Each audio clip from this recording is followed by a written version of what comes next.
Que la grâce de Dieu soit avec nous. Amen. Comme le chant dit, à celui qui est assis sur le trône et à l'agneau, soit la louange, l'honneur et la gloire, la force à jamais. L'église, à celui qui est assis sur le trône et à l'agneau, soit la louange, l'honneur et la gloire, la force à jamais. Alléluia, merci Seigneur Dieu. Amen, amen. À celui, oui, qui est assis sur le trône. Et c'est pour cela que Dieu nous appelle d'être là ce matin. Parce qu'il est sur le trône, nous regardons chacun de nous. Il nous a donné la force d'être là ce matin. Alors c'est pour cela que nous levons son nom, le nom de Jésus-Christ qui est au-dessus, le nom qui est au-dessus de tous les noms. Seigneur, merci de ta présence. Merci pour ton serviteur, pour chaque moment qui ouvre la porte, Seigneur Dieu. Merci pour l'assemblée, Seigneur Dieu. Que ton nom soit béni, que ton nom soit exalté, Seigneur Dieu. Bénis cette assemblée, Seigneur Dieu. Multiplie cette assemblée, Seigneur Dieu, au nom de Jésus-Christ. Amen. L'Église, que Dieu nous bénisse. Que la grâce, que la communion de Dieu soit avec nous. Amen. Et que la paix de Dieu qui surpasse toutes choses retombe sur chacun de nous. Amen. Au nom de Jésus-Christ de Nazareth. Bien-aimé, Dieu est grand. Dieu est puissant. Et c'est pour cela, chaque matin, chaque jour, à chaque heure, que nous réveillons, nous ouvrons les yeux vers les montagnes, d'où vient le secours. Le secours vient de l'Éternel qui a fait les cieux et la terre. Alors nous allons entrer dans le message de Dieu, mais nous bénissons le Seigneur avant tout, parce qu'à chaque moment, le serviteur me devance, c'est comme si on était ensemble. Mais que Dieu nous bénisse. Parce que mon message, c'est de trouver dans le livre de Proverbes. Livre de Proverbes et la paix de Dieu. Proverbe 14. Oui. Et le verset, nous allons travailler dessus, le verset 27. Il dit, la crainte de l'Éternel est une source de vie pour détourner les pièges de la mort. Bien-aimé, que Dieu nous bénisse, que Dieu nous donne la force. Parce que la crainte de l'Éternel, c'est une source de vie. Et c'est pour cela, mes bien-aimés, chacun de nous qui sommes là à l'église, oui, la seule force que nous devons avoir, mais c'est la crainte de l'Éternel. Parce que quand tu as la crainte de l'Éternel, c'est comme si tu vis avec ton Dieu, tu honores ton Dieu, tu respectes ton Dieu d'abord et tu t'engages avec lui pour l'éternité. Parce que quand tu n'as pas la crainte de Dieu, c'est la mort qui t'attend. La mort d'une manière ou d'une autre, qui guette sur toi, qui veille sur toi, seule chose pour te déstabiliser. Et c'est pour cela, nous, aujourd'hui, nous sommes à l'église, mes bien-aimés. Nous avons entendu l'évangile chaque heure, à chaque jour. Nous avons accepté Jésus-Christ comme sauveur de notre âme. Oui. Et celui qui a été à la croix à Golgotha a racheté toute la condamnation qui retombait sur nous pour un seul but. Comme le chant disait, à celui qui est assis sur le trône, à lui la gloire et l'honneur. Et c'est pour cela, ce matin, nous retrouvons dans le livre de Proverbes, la crainte de l'Éternel. Parce qu'avec la crainte de l'Éternel, les bien-aimés, nous recevons des hommes et des femmes avec l'assurance. Amen, amen. Nous avons l'assurance en nous qu'un jour que nous verrons le Seigneur. Un jour, nous serons assis à ses côtés. Oui. Et c'est pour cela, la crainte de l'Éternel, nous devons, chacun de nous, à chaque moment, examiner nous-mêmes pour voir si nous sommes sur le chemin de la crainte de l'Éternel. Sinon, nous allons délaisser la crainte de l'Éternel. Parce que nous allons toucher cette petite verset-là qui est petit, mais qui est grand. La crainte de l'Éternel, c'est une source. Oui, c'est une source. Restons sur le mot source. Parce que je ne sais pas pour vous, aux Antilles, en Guadeloupe, on dit les sources, c'est où on allait chercher de l'eau. Oui. Dans ce temps, il n'y avait pas d'eau courante. 90% des gens, ils allaient à la source pour récupérer de l'eau. À la source, quand ils récupèrent de l'eau, c'est comme s'ils avaient la vie. Parce que c'est deux éléments qui sont importants sur cette terre-là. L'eau, oui, et la nourriture. Si quelqu'un n'a pas l'eau, il va mourir. Tu peux avoir l'eau plus que la nourriture. Tu peux rester 5 jours sans manger. Mais tu ne peux pas rester 5 jours sans boire de l'eau. Et c'est pour cela, la Bible dit la crainte de l'Éternel, c'est une source. Mais c'est là qui t'est l'eau de vie. L'eau qui va t'amener à la résurrection. L'eau qui va t'amener à comprendre l'appel que Dieu a mis sur toi et la grâce que Dieu t'a donnée. Mais comment tu t'occupes de cette source-là? Parce que si on retourne dans la source, et aujourd'hui, les sources des Antilles, je ne sais pas pour Haïti ou d'Afrique, mais les sources aujourd'hui, c'est commencer à délaisser. Parfois, quand je retourne aux Antilles, je passe par des sources, mais tu vois, il y a des herbes sauvages qui sont poussées dans ces sources-là. Oui, il y a des merdes, des plastiques un peu partout. Ils ont abandonné ceux qui ont donné la vie. Et parfois aussi, c'est ça qui arrive des chrétiens. Nous abandonnons la crainte de l'Éternel. Nous mettons la crainte de l'Éternel derrière nous et nous marchons avec notre assurance. Nous marchons avec notre confiance. Et à ce moment-là, ça nous fait prendre des mauvaises décisions. Des décisions qui peuvent nous détourner au piège de la mort. Parce que toucher ce point-là, détourner des pièges, pas un piège, mais des pièges de la mort. Mais bien aimé, ce matin, examine-toi toi-même. Rentre en profondeur de cette parole-là, pour voir réellement qu'est-ce qui peut t'empêcher d'arriver dans cette source de vie-là. S'il y a quelque chose qui peut t'embarrasser, commence à mettre dehors à l'instant-là. Commence à mettre dehors. Prie dans ton cœur pour du Seigneur. Oui, c'est à moi que tu parles. Il y a quelque chose qui me gêne. Si demain je viens à tomber, je peux être disqualifié dans ta présence. Mais je ne veux pas être disqualifié. Mais je veux rester à tes pieds.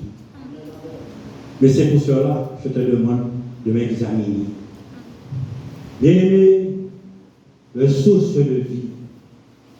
La vie a une très grande importance. La vie d'un homme sur cette terre-là, une femme sur cette terre-là, a une très grande importance. Et parfois, la piège de la mort peut te faire détourner, oui, de source de vie. Parce que regarde ce que nous voyons aujourd'hui dans le monde aujourd'hui. Le monde commence à se bouleverser. Le monde commence à se perturber. Oui, tout est possible. Mais à quel prix? C'est là le point d'interrogation. Le monde commence à se bouleverser et parfois nous chrétiens, nous tombons dans ces pièges de la mort. Oui, nous tombons dans ce piège de la mort qui nous fait pas perdre la crainte de l'Éternel. Oui, parce que la crainte de l'Éternel te donne la force de détourner de tout ce qui est mal, tout ce qui est mauvais, tout ce qui est injure. Oui, et pour rester simplement dans la justice de Dieu et dans la droiture de Dieu. Bien-aimé, c'est bien de venir à l'église. C'est bien de faire toutes choses. Mais ce qui est plus important, c'est la source de vie. La source de vie, personne ne peut me donner la vie. Mais le seul qui peut te donner la vie, son nom c'est Jésus. Et c'est pour cela, c'est lui qui est le source de la vie. C'est lui seul que tu dois fixer le regard ce matin. Pour que tu peux penser, Seigneur, est-ce que réellement je suis dans la crainte de toi? Oui. Où est-ce que j'ai déposé la crainte? Je vis simplement par l'habitude.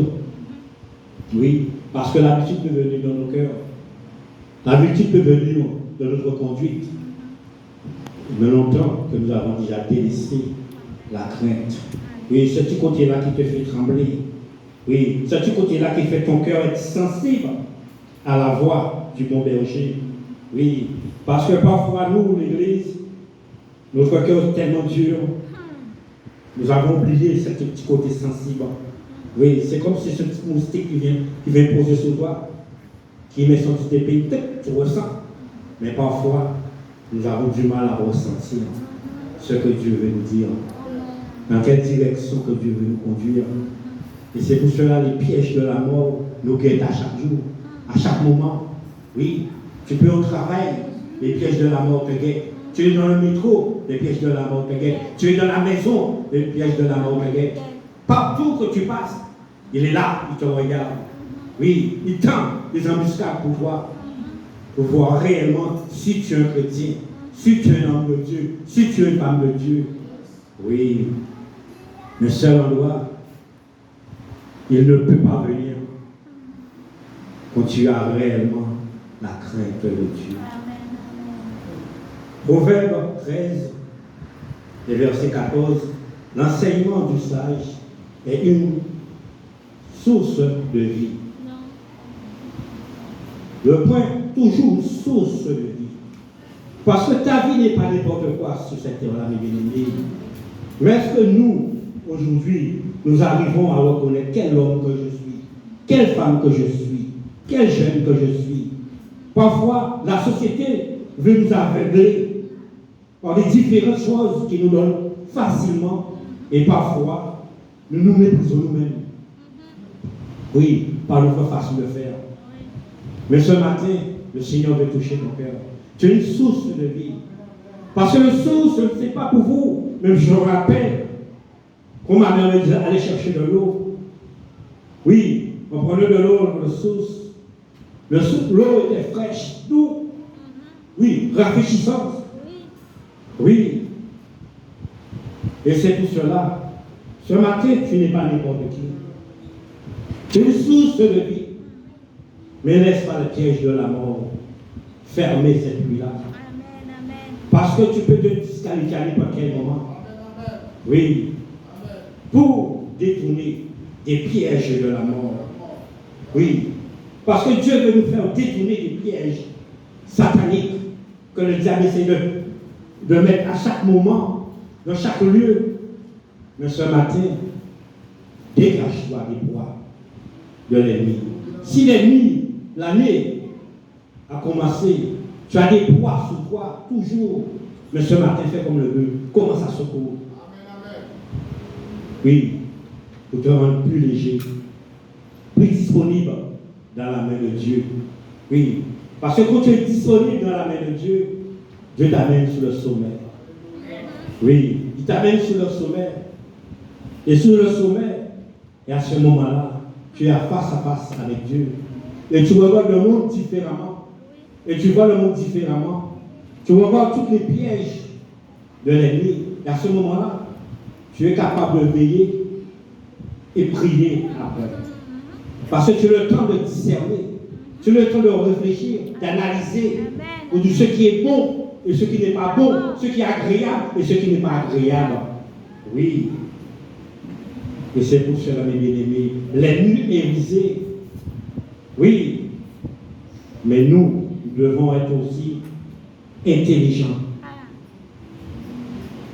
La différence de l'ennemi, nous devons être intelligents. Proverbe 10, verset 27. La crainte de l'Éternel augmente les jours. Amen, amen. Oui, parce que tu peux mourir. L'insensé peut créer sa mort. L'insensé, c'est quelqu'un qui sait, mais il refuse d'accepter. C'est comme si, je prends l'exemple, il y a des singes. Mais les gens qui veulent attraper les singes, qu'est-ce qu'ils font? Ils prennent une boîte en carton, ils mettent un petit trou à l'intérieur. et il met des cacahuètes. Parce que le singe aime les cacahuètes. Si le singe met sa main, il peut retirer sa main. Mais si le singe met sa main, il ferme ses poings, il prend les cacahuètes, il ferme ses poings, là, il ne peut pas dégager. Alors, c'est ça parfois qui nous arrive, mes bien-aimés. Nous savons ce qui n'est pas bon. L'essentiel, c'est qui n'est pas bon. Mais il fait comme le singe, il crie,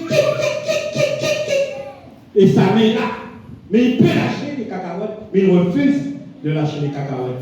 Et puis les gens passent, ils récupèrent, ils parlent, ils les vendent. Mais ce matin, bien-aimé, regarde ce qui te tient. Ce qui est lourd, tu as du mal à abandonner. Oui, mais le Seigneur te dit ce matin, ouvre ta main. Libère.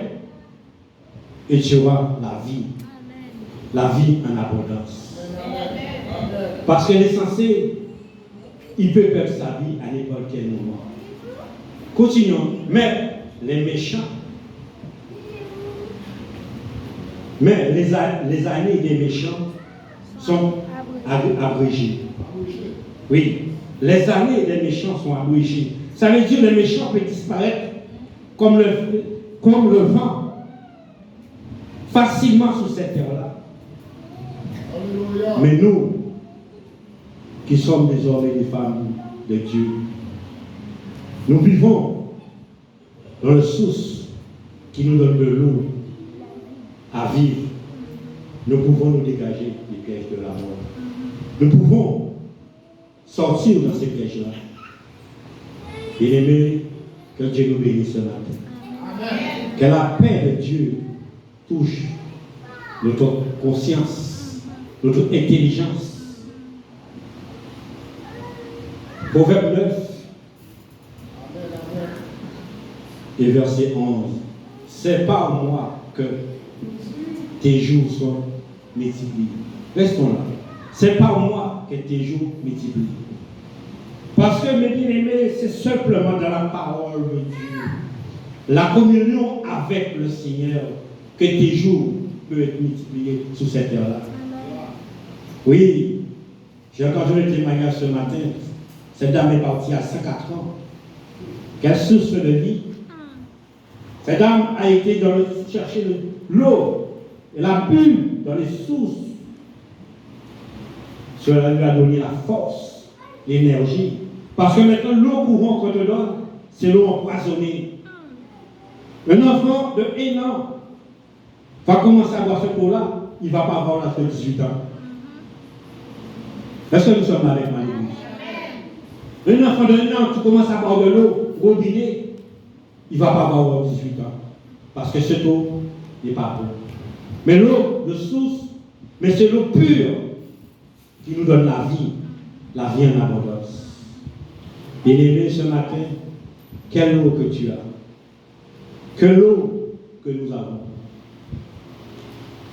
pour garder ta vie en toute sécurité, pour garder ton âme en toute sécurité, et que les années de ta vie augmentent. Parce qu'avec la crainte de Dieu, tu augmentes des jours sur ta vie. Tu augmentes des années de vie sur toi. Mais un homme, une femme qui ne vit pas dans la crainte de Dieu, à n'importe quel moment, tu peux être disqualifié sur cette terre-là. Oui, la mort peut partir avec toi d'une manière ou d'une autre. L'imprévu peut partir avec toi de une façon ou d'autre. Mais quand tu as la crainte de l'Éternel veille sur toi. Oui, il veille sur ton âme, il veille sur ton esprit, il veille sur ton corps. Parce que tu es agréable entre ses mains. Oui, tu honores son nom sur cette terre-là. Tu es un modèle pour lui sur cette terre-là. Oui, alors il te donne de vie. Parce que partout que tu passeras, les autres te verront, mais je verrai l'Éternel à travers toi. Oui, mais quand tu n'as pas la crainte de Dieu, Dieu te laisse te débrouiller avec l'ennemi de ton âme qu'on appelle le diable. Oui, lui, il ne dit pas à quel moment il va frapper, mais il frappera. C'est ça la différence. Il ne te dit pas à quel moment, mais il frappera. Est-ce que nous sommes là avec l'Église? Mais Dieu, il t'avertit, il t'enseigne, pour que tu ne puisses pas avoir les produits tombés sur toi. Oui, mes bien-aimés. Proverbe 14, verset 20. Celui qui craint l'Éternel possède une appui ferme. Oui, restons là. Celui qui craint l'Éternel possède un appui ferme. Parce que tu as une assurance dans ton cœur. Tu as une assurance, tu marches avec confiance et détermination. Partout que tu passeras. Mais tu seras dans la paix et dans la tranquillité. Oui, pardon, les hommes s'agitent.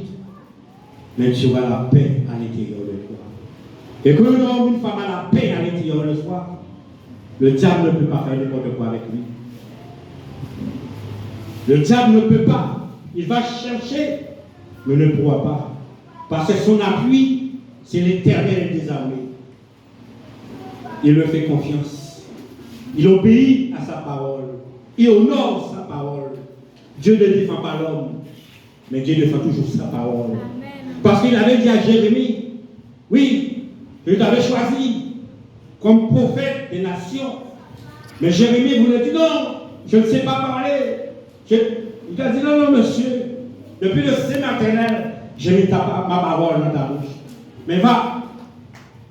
Et dans le verset 12 du premier chapitre, il dit, mais moi, je veille sur ma parole pour exécuter ma parole.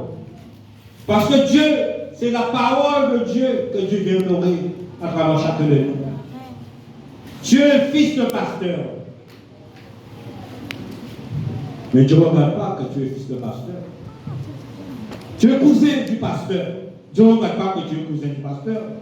Tu es prophète. Dieu ne regarde pas que tu es prophète. Mais Dieu regarde, est-ce que tu honores ça? Dieu regarde si tu honores ça? Dieu regarde si tu honores ça? Dieu regarde si tu honores ça? Oui, parce qu'il veille sur sa parole. Il ne laisse pas sa parole d'aller. Il a pris ce même verset, mais il a tourné d'une autre manière. En livre de Isaïe 55. Oui. Il a dit aussi, il veille sur sa parole pour que sa volonté puisse accomplir d'une manière ou d'une autre. Bien-aimés, nous sommes aujourd'hui à l'église. Nous avons accepté Jésus-Christ. Il y a ceux peut-être il y a 10 ans, il y a ceux qui avaient 20 ans, il y a ceux peut-être il y a 30 ans, peut-être il y a ceux qui ont 40 ans. Mais est-ce que nous avons toujours la crainte de ce Dieu-là en nous? Oui. C'est là le point d'interrogation. Parce que Dieu n'honore pas celui qui prend le départ, mais Dieu honore celui qui arrive, qui vient sur la ligne d'arrivée. Et pour venir sur la ligne d'arrivée, il faut retourner au casse départ. Au casse départ, c'est la crainte de l'Éternel. Parce que quand nous avons accepté Jésus-Christ, nous sommes passés par le baptême de la repentance. Tout de suite, la crainte de l'Éternel est tombée sur nous. Il y a des choses que nous faisons, tout de suite, on a arrêté. Mais après, c'est là le danger. Après, le vieux homme commence à combattre. Oui, ce qu'on appelle le vieux homme, les mauvaises habitudes où on commence à toucher, à caresser, à chatouiller. Oui, et parfois nous chrétiens, nous aimons les petits chatouilles. Est-ce que nous sommes là avec moi? Nous aimons les petits chatouilles. Les petits chatouilles, c'est quoi? Ce sont les péchés que nous commençons à dire. Ah, c'est pas grave. Dieu ne regarde pas ça. Mais avant, pour nous, c'était réellement la mort qui était devant nous. La mort qui nous guettait. Mais comme nous sommes tombés dans les habitudes, dans les traditions, dans les coutumes, maintenant, le petit péché qui caresse. Parce que ce petit péché-là est dangereux. Prenons l'exemple de Samson.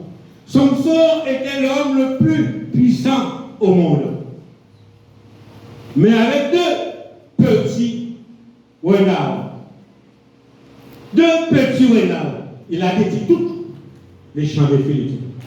C'est pas le grand péché qui est important, mais parfois le petit péché qu'on ne donne pas la valeur. Le petit péché qui vient détruire la crainte de Dieu à l'intérieur de nous. C'est elle qui est dangereux. C'est celui-là qui est dangereux. Ce matin, est-ce que tu reconnais quel petit renard? Oui, qui commence à brûler ton corps, qui commence à déranger ton corps. Est-ce que tu ressens ce petit petit renard là, si tu le ressens, comment ça lutter avec lui, puis qu'il puisse sortir à l'intérieur de toi. Parce que l'Église ne pensait pas que Samson pouvait prendre deux petits renards pour détruire. Et bien aimé, la crainte de l'Éternel, c'est source de vie.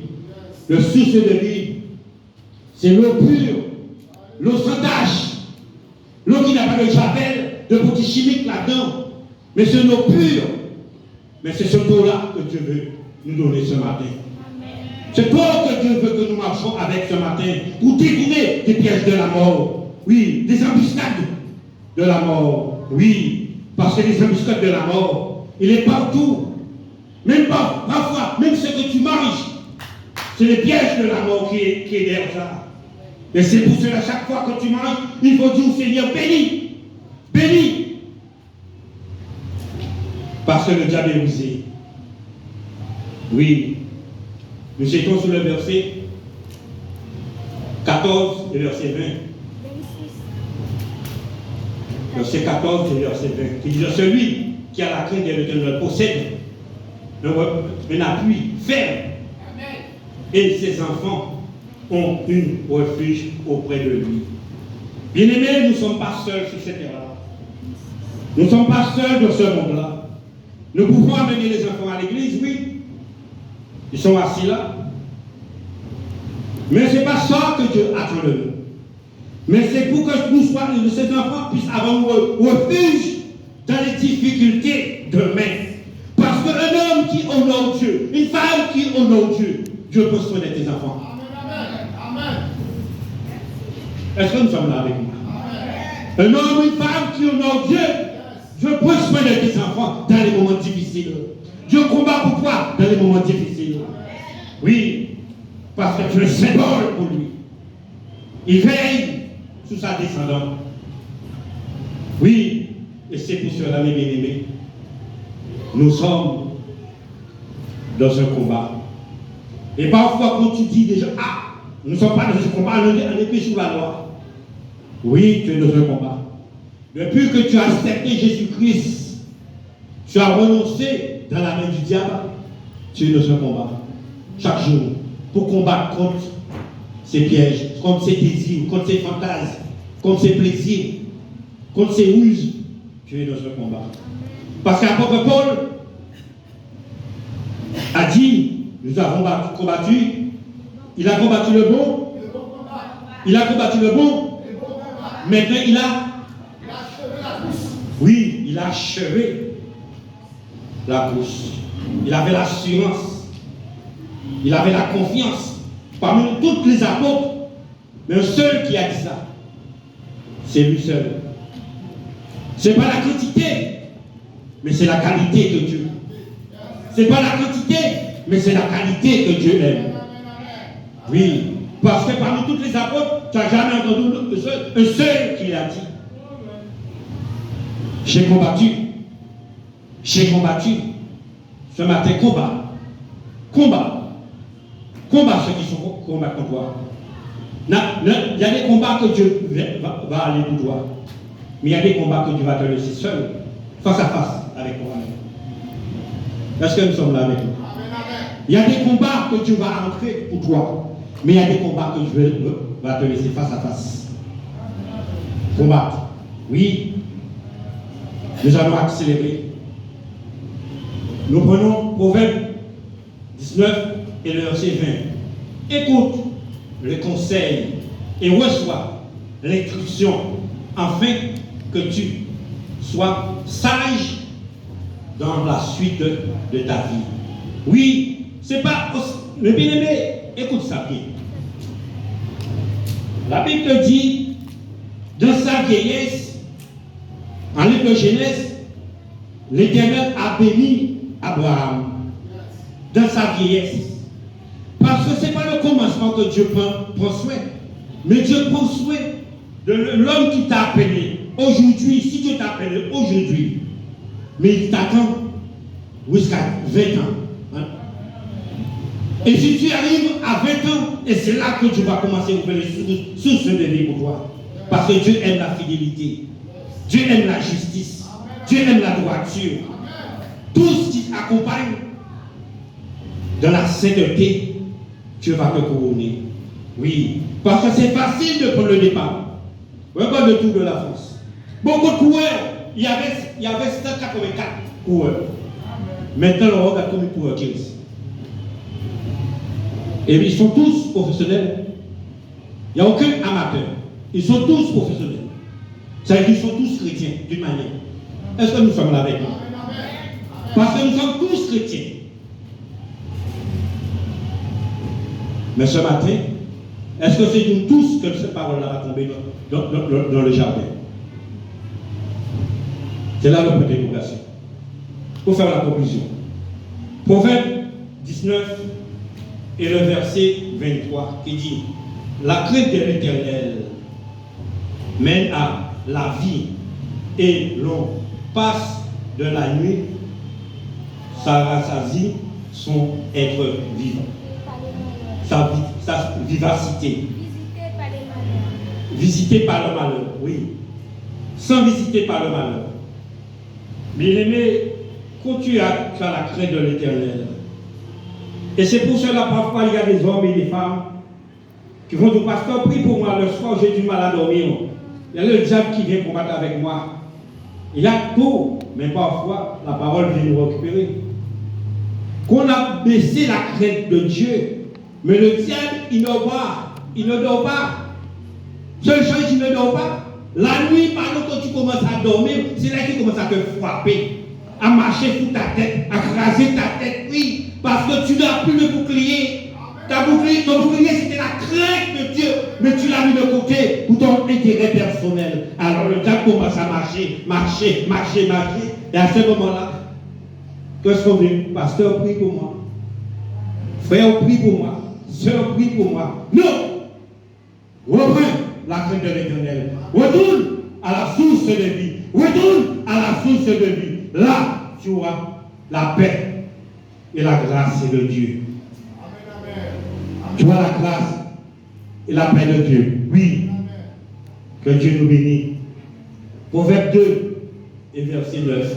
Alors tu comprendras la justice, l'iniquité, la droiture, toutes les routes qui amènent au bien. Oui, c'est là, dans la sagesse, dans la crainte de Dieu, tu connaîtras la route qui amène au paradis. Parce que l'homme te dit, toutes les routes t'amènent à Rome. Mais dans la parole de Dieu, une seule route qui t'amène au paradis. C'est la justice de Dieu, la droiture de Dieu, la sainteté de Dieu, la fidélité de Dieu, l'obéissance de Dieu, la soumission de Dieu et la crainte de Dieu. C'est là qu'il va te mener. Bien-aimé, reprendre cette eau qui est pure, la crainte de ton Dieu. Proverbe 2, verset 10. Car la sagesse viendra dans ton cœur et la connaissance fera le délice de ton âme. Oui, parce que tu auras la connaissance, tu auras la crainte de Dieu. Et ton âme ne peut pas. L'âme c'est quoi, mes bien-aimés? L'âme c'est le sang. L'âme vit. Et la nourriture de ton âme, c'est la parole de Dieu. La parole de Dieu, c'est lui qui donne l'énergie à ton âme et qui voit dans ton âme la sécurité. Mais tu ne négliges la parole de Dieu. Tu méprises la parole de Dieu. Comment ton âme sera en bonne santé? Est-ce que nous sommes là avec moi? Ton âme ne sera pas en bonne santé. Mais là, ce matin, reprends. Proverbe 3, verset 1. Mon fils, n'oublie pas l'enseignement que tu n'oublie pas et que ton cœur garde mes prétextes. Mais bien aimé, c'est bien chacun de nous. Dieu nous a donné des dons. Dieu nous a donné des talents. Nous sommes des beaux. Nous sommes des princes et des princesses sur cette terre-là. Mais Dieu ne nous a pas donné de faire n'importe quoi non plus. Dieu nous a donné une certaine réserve sur cette terre-là, une certaine limite sur cette terre. Même la mer, Dieu a menacé la mer. Même la mer, même fuit devant Dieu. Oui, Et pourtant, l'homme a peur de la mer. Des vagues qui peuvent monter à 12 mètres, 30 mètres de hauteur, qui peuvent détruire toute Paris. Mais quand il voit Dieu vient devant lui. Et Dieu lui parle. La mer fuit. Quand tu regardes, il n'y a plus de mer. Alors qui nous sommes pour ne pas avoir la crainte de Dieu? Si la mer même a la crainte pour Dieu, les montagnes a la crainte de Dieu, la forêt a la crainte de Dieu, les monstres marins a la crainte de Dieu, même les animaux, parce que quand le serviteur de Dieu,